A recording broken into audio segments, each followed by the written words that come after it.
Y notemos una vez más el énfasis que hacen los apóstoles en la unidad, que fue aquel gran primer problema con el que me encontré iniciando la práctica del ministerio. La unidad.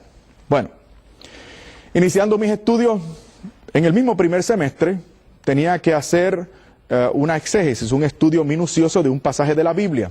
Yo escogí 1 Corintios capítulo 1, versículos del 10 al 16, pero para eso tuve que leer y estudiar también todo 1 Corintios.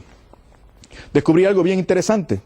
El problema que yo estaba padeciendo, viendo, de fragmentación de la fe, del problema de que los cristianos decían amar a Jesús, pero se conformaban y querían y procuraban cosas que Jesús no había estipulado.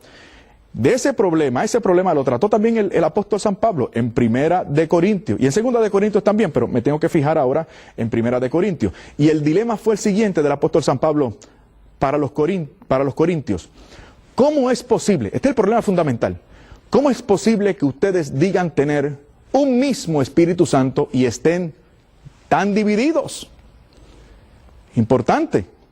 ¿Cómo es posible tener un mismo Espíritu Santo y estar tan divididos?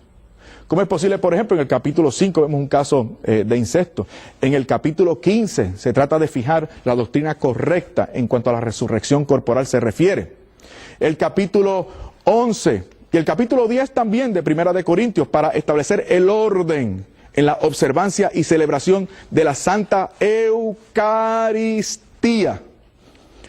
Todo esto se fija el apóstol, se lo propone como agenda en 1 Corintios. Es decir, para San Pablo, el dilema fundamental para aquella comunidad era si se mantenían en comunión con la doctrina apostólica.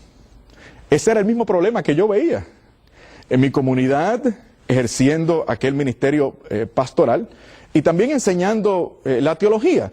En cuanto a la enseñanza de la teología se refiere, se me presentaba el dilema de estaré enseñando a los seminaristas y a los líderes laicos de mi denominación y de otras denominaciones lo correcto. ¿Serán los sacramentos que dicen esta otra gente meras observancias? ¿O serán sacramentos de verdad? ¿Impartirán gracia de verdad? Dilemas como ¿no? Para otras confesiones de fe y para los mejores teólogos del mundo, era necesario fijarse en la doctrina de los padres de la iglesia. Pero yo no conocía acerca de los padres de la iglesia, que fueron aquellos discípulos de los apóstoles que escribieron después que se cerrara el canon del Nuevo Testamento y fijaron la fe de la iglesia en otros documentos que son sumamente importantes para entender la fe de la iglesia y la celebración de la fe que aquella primera iglesia tenía y sus diócesis.